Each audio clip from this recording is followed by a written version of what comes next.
radio, la radio, la radio. Bonjour Michel. Bonjour. Alors, nous avons Stefania Barberio et Maria Rita Zanino qui sont avec nous et qui font partie aussi de l'ACLI depuis pas mal d'années pour Maria Rita. Bonjour, ça va ? Bonjour. Alors, on peut descendre le masque, voilà. Et merci d'être avec nous ce matin. Et donc, voilà, il y a des choses très administratives, très ledge, etc., qui sont forcément un petit peu le cœur de l'ACLI. Mais il y a aussi des initiatives qui sont prises par des gens comme vous et qui avaient des idées et vous les mettez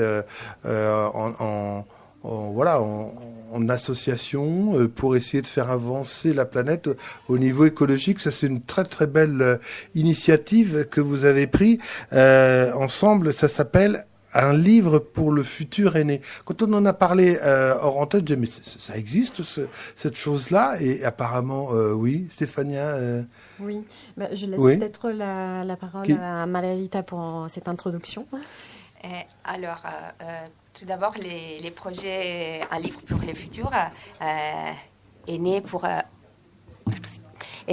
participer à l'appel à projet de la mairie de Paris, label Paris Europe 2020. Et c'est un label conçu pour promouvoir la richesse européenne, sa culture, sa diversité. Et les projets gagnants devaient avoir également une connexion avérée avec les politiques de la ville de Paris. D'accord. C'est pour ça que nous avons choisi un thème environnemental. Ouais.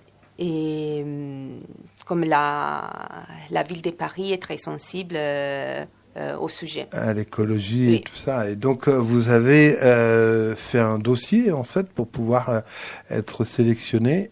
Et ça a marché. Ça a marché. Hein. Bon, on va revenir après sur le fait que ça a marché. Mais on voudrait savoir en quoi consiste alors ce projet. Oui, du coup, le projet consiste dans l'échange, on va dire, d'un déchet en plastique avec un ou plusieurs livres dans différentes langues européennes. Le but est vraiment de pouvoir associer un déchet en plastique sur la base de son capital de recyclage, son impact sur l'environnement et sur la santé. Du coup, d'associer sur la base de ces trois aspects un ou plusieurs livres.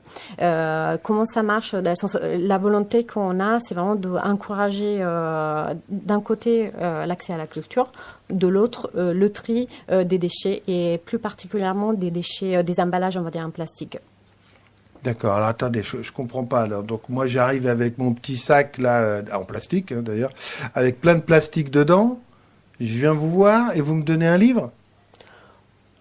Un ou plusieurs livres. En plus ? Ouais, voilà. C'est trop bien Dans ça. plusieurs langues.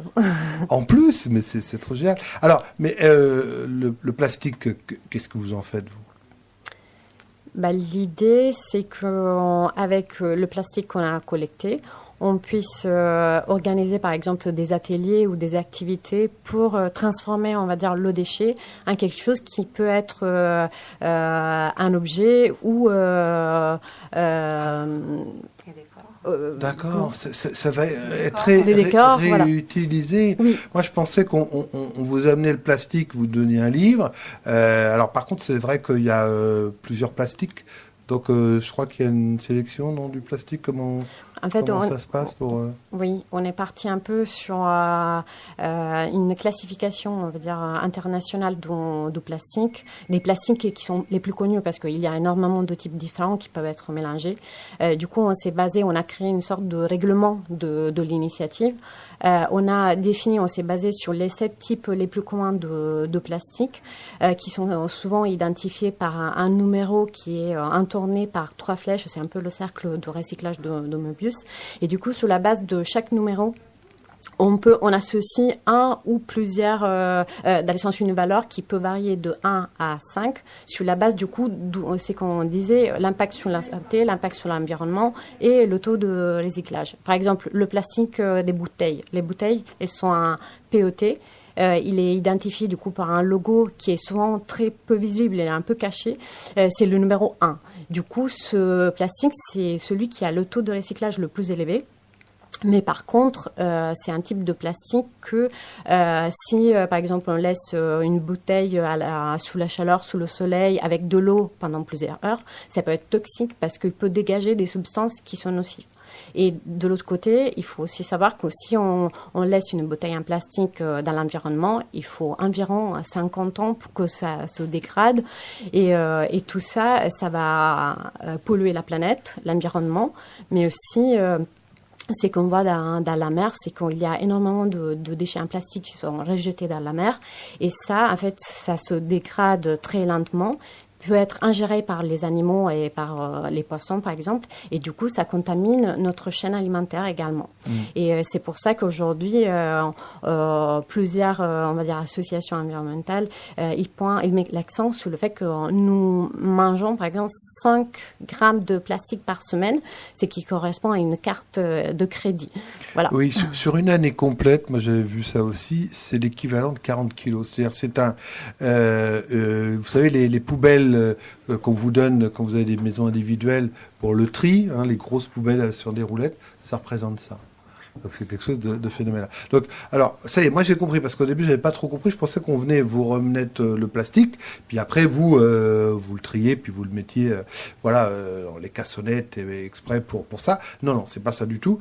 Avec le plastique, déjà en fonction du plastique, vous donnez des livres, et en français et dans d'autres langues, et puis voilà, vous le réutilisez pour éventuellement faire des choses. Qu'est-ce qu'on peut faire avec du plastique comme ça qu'on vous ramène? C'est ça qui est un petit peu... Est-ce que vous avez déjà des idées par rapport écoute, à... si tu veux, moi j'ai une idée. Il y a d'un côté pas mal d'artistes qui travaillent le plastique avec, par exemple, des imprimantes 3D. Ils peuvent créer vraiment des objets. Ah oui, d'accord. D'autres, ils créent des bijoux ou simplement il y a des artistes... Mais il y a déjà des artistes et des gens qui jouent le jeu et qui prennent ce plastique. Nous avons commencé il y a une semaine. Ouais. C'est tout nouveau, quoi. Donc, Oui. Ouais. Au forum des associations du 12e. Ouais. Et nous avons fait les premiers échanges. Donc, des personnes sont venues avec leurs déchets en plastique.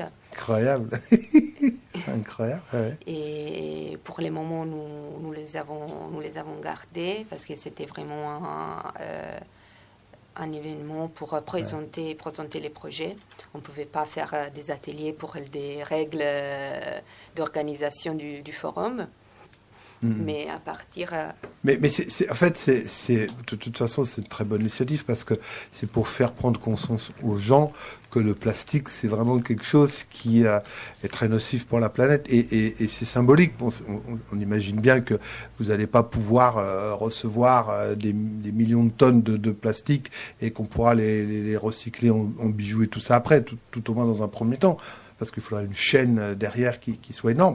Mais c'est pour faire comprendre aux gens aussi que le plastique, il ne faut pas le jeter n'importe où. Et c'est une très bonne initiative. Il y avait Francesco qui voulait... alors, je ne sais pas si c'est une blague ou pas. Je voudrais t'offrir cette perle de sagesse. Il y avait un artiste italien qui s'appelle Alberto Burri qui faisait des œuvres d'art en plastique. Donc, je sais que toi aussi, tu as la passion, non, Michel, donc... D'accord. Eh ben, pourquoi pas? Ben voilà, c'est une idée. Mais c'est surtout aussi, je pense, pour faire comprendre aux gens qu'évidemment, il ne faut pas jeter le plastique dans la nature. Faire une pause musicale et puis après, on revient avec vous. On revient avec, dans les années 2000, avec Francesco Gabbani, même les années 2010, Tra le granite e le granate.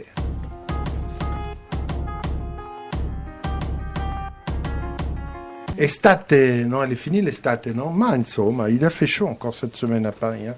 Voilà, donc nous sommes avec les responsables de l'ACLI et nous sommes avec Stefania Barberio et Maria Rita Zanino qui nous parlent d'une initiative qui s'appelle Un livre pour le futur.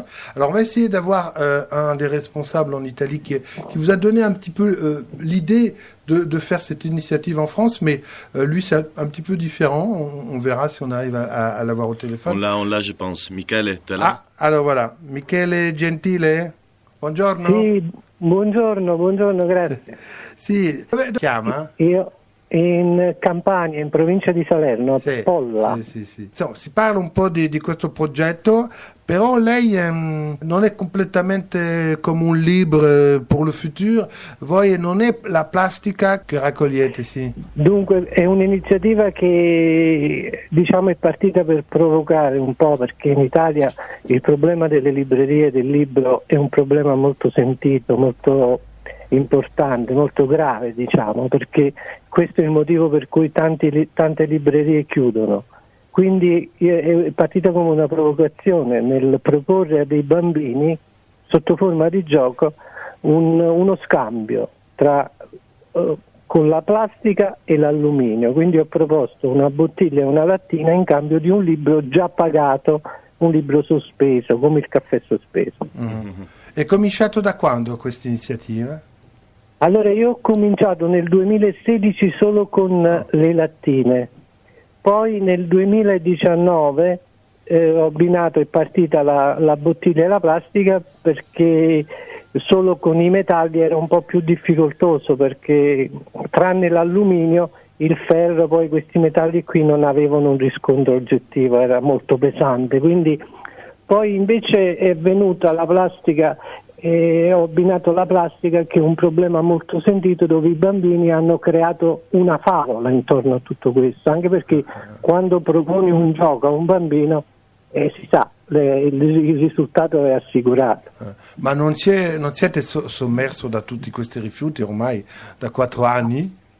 Allora io ho provato, perché volevo dare una circolarità all'iniziativa, quindi da solo, siccome poi da solo non puoi fare tanto, ho provato a costruire dei piccoli scaffali con le bottiglie, creando degli scaffali per i libri. Infatti un prototipo l'ho fatto e ce l'ho in libreria, però il resto poi viene riciclato, anche perché l'alluminio ha un suo vero costo, cioè se parliamo in termini reali, i rifiuti sono una risorsa, quindi sia la plastica che l'alluminio hanno un valore, e vengono scambiati anche appunto con questo valore, quindi diciamo che è tutto un mondo da scoprire.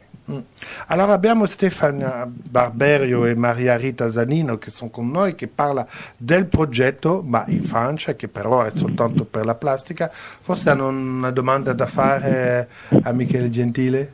Sì. Non, moi j'ai Francesco? Oui, je sais que certains pays, par exemple l'Allemagne, ils payent les clients qui ramènent du plastique et des déchets au supermarché. C'est-à-dire qu'on peut avoir des réductions si on ramène des plastiques et des déchets au supermarché. Et je ne vois pas pourquoi tous les pays européens et tous les pays du monde n'adoptent ce système, parce que je trouve très utile. C'est-à-dire qu'on remet directement au supermarché, qui après seront rattachés sûrement à des entreprises qui gèrent les déchets, de les gérer. Je ne sais pas si selon vous c'est... Francesco, non lo so se il signore capisce il francese. È vero. Capisci il francese? Michele, no. Volevo chiederti se Allora, aspetta, ti fa una domanda in italiano, molto Francesco. Lentamente sì, ma veloce no. Sì, scusami, volevo chiederti se credi sia interessante adottare un sistema tipo quello della Germania, che in pratica pagano il cliente che porta della plastica e dei rifiuti al supermercato. Ci possono avere degli sconti sulla spesa, ecco. Io lo trovo molto interessante, non so se lei è della stessa opinione. Assolutamente sì. Io sono stato in un paesino della provincia di Cuneo, dove hanno fatto esattamente questa cosa qui, molto semplice. Hanno intorno a questa iniziativa hanno messo tutti i soggetti interessati, il consorzio del riciclo, la biblioteca, il comune, le librerie, e hanno fatto una cosa in modo molto semplice, quello che bisogna fare. Sì, io credo che la plastica, cioè usare la plastica come mezzo di scambio e non come un rifiuto, sia la soluzione giusta, e questo spetta alle istituzioni. E mi chiedo, anche in maniera forse un po' maliziosa, se il fatto che la plastica e i rifiuti siano appunto una risorsa, beh insomma se il fatto di essere una risorsa permette a tanta gente di marciarci sopra, tra virgolette, non so se... Esatto, perfetto, perfettissimo, è così. Bene, la ringrazio e continuiamo a parlare con il nostro invitato. Bene, speriamo bene. Lei ha idea di continuarci ancora così? Forse di avere altre librerie che fa questo progetto? Io mi batto affinché le tante librerie possano capire, però non lo so, forse sono io a propormi male oppure non viene recepito bene in Italia, però secondo me io dal 2016 ho raccolto oltre 5 quintali di alluminio e dal 2019 oltre 2 quintali di plastica e sono una mosca in un territorio immenso. Immaginiamo se avessero insieme a me l'avessero fatto 1000 librerie. Sì, sarebbe tutto diverso. Sì. Sarebbe una favola. Sì, ma insomma la gente comincia un po' a prendere le sue idee sul serio, vedi anche in Francia ci sono queste iniziative. Grazie signor Michele volevo, Genti. se mi permettete, ringraziare Maria Rita Leacli di Parigi per aver dato modo di parlare di questa iniziativa e di aver realizzato il progetto in Francia, che io considero un paese molto sensibile a queste iniziative, all'ambiente e alla cultura. Grazie signor Gentile, Grazie. a presto. Grazie a voi, buona domenica. Pour terminer, il nous reste 3 minutes.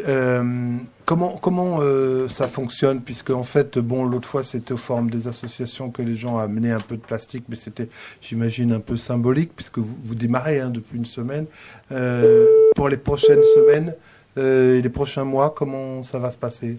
Alors, il y a 3 moyens pour nous suivre. Alors, nous avons d'abord la page Facebook Acli France, Italien de France. En plus, alors, avant de donner les informations sur comment vous suivre, c'était pas la question. La question, c'était comment les gens peuvent amener du plastique et vous rencontrer pour ce projet-là. Nous allons organiser des événements, on va dire, de collecte des déchets en plastique. Pour l'instant, on n'a pas encore défini un planning précis. On le fait un peu dans le sens où on a démarré il y a vraiment une semaine, pas très longtemps. On va, du coup, justement, on donnera les informations sur le site juste après. Ah voilà, donc du coup, ça va être avec les informations qu'on va pouvoir suivre un cours. Vos initiatives. Ouais. Dis-nous alors, Maria-Rita. Alors, la page Facebook Acli France, les sites internet du projet, c'est Towards a Plastic Free Future. Tu peux redire parce que là, alors, ça va être compliqué. Là. Alors, c'est en anglais, ça veut dire vers un futur sans plastique. Je peux l'épeler si quelqu'un veut prendre note. C'est TOWARO, RDPLASTICFREEFUTURE.